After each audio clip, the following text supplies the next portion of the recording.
Maddie here. It's time for another review with Big Ol' Belt. We're going to talk about the upcoming The Crow remake from Lionsgate. It's going to be completely non-spoiler to give audiences a chance to watch the film.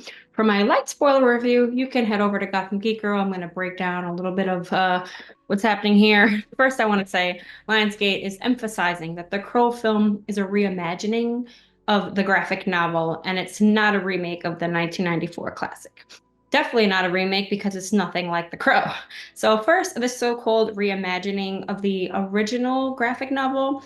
Like I said, it's supposed to like introduce new elements to captivate the modern audience. I will say this is definitely a Gen Z film. It's essentially just another revenge film for me. It lost all of the gritty elements that make it The Crow. You know, The Crow is so iconic and unique. I was a huge fan of the original Alex Proyas film. It had, such a sentimental value. It holds a special place in my heart, especially with Brandon Lee's death. But I went into this completely open-minded. I will break down for you what worked for me and what didn't without giving any spoilers. I'll try to like leave out any context. But I'll kind of say what I think was executed well, what narratively made like zero sense, and what worked. I will say there were some elements that I actually liked.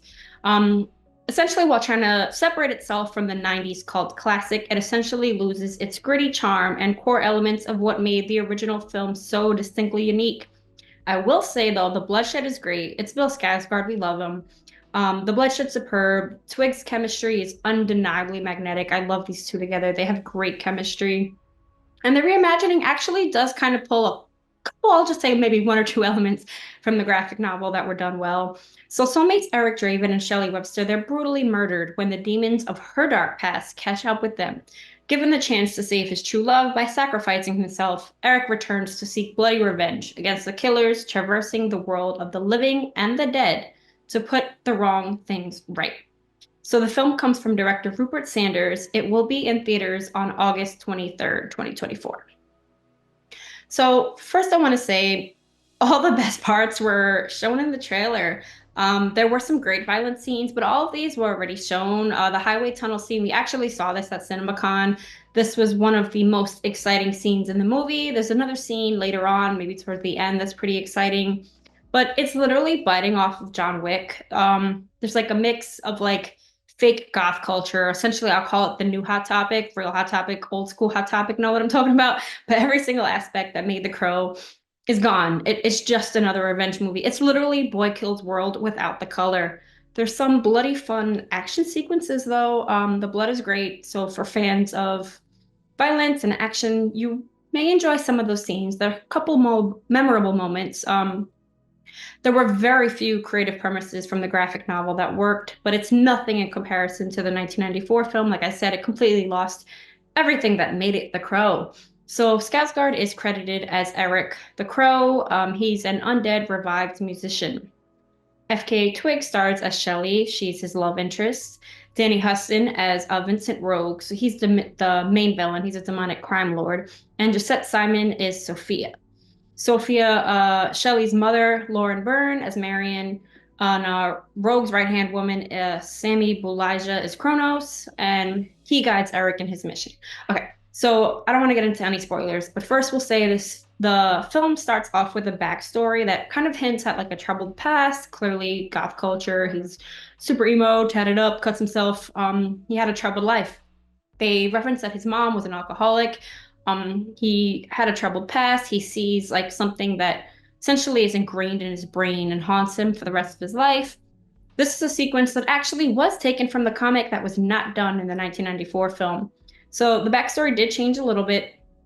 Like I said, there's zero of the goth supernatural film elements, but the inspo from the book that it takes is the horse with the barbed wire, the imagery, And I actually like the way that they incorporated Sparkle. The comic like screams, like they haunt him in his life. That was changed a little bit, but kind of incorporated into his backstory as a kid. So Eric and Shelley, their entire relationship is completely different in this. The way they met, their vibe, their chemistry was incredible though, but their relationship evolved super quickly. So they're soulmates. They're brutally murdered when the demons of her dark past catch up, like I said. Essentially, this story ties Shelley a little more into it, which I do like. I will say that's one thing this makes her much more of a person so that it does well. She actually is a character in her own right. She's in the movie a little bit more this time. They meet in like a rehab. This stint kind of makes no sense. They escape so easily. Everything is a walk in the park. I have a lot of complaints. I'll get into that with the spoiler part, but it's kind of like weird how no one's like looking for them. How dangerous are the people looking for her? What's the time frame? Because essentially it's like they get out, they're like hanging out, going on spring break, getting tattoos, drinking with their friends as if nothing has happened, no one's died.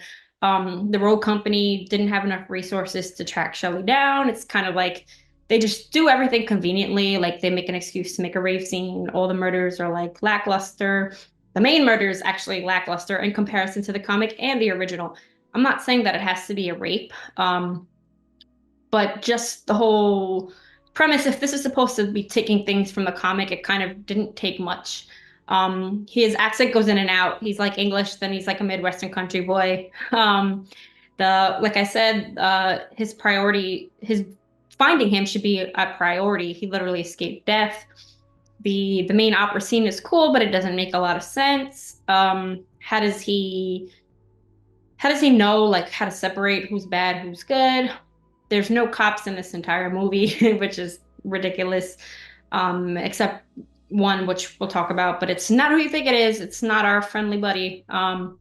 The violence was pretty dope. The healing wounds was great. I will say I love how they did the healing wounds. Like I said, the chemistry is undeniable.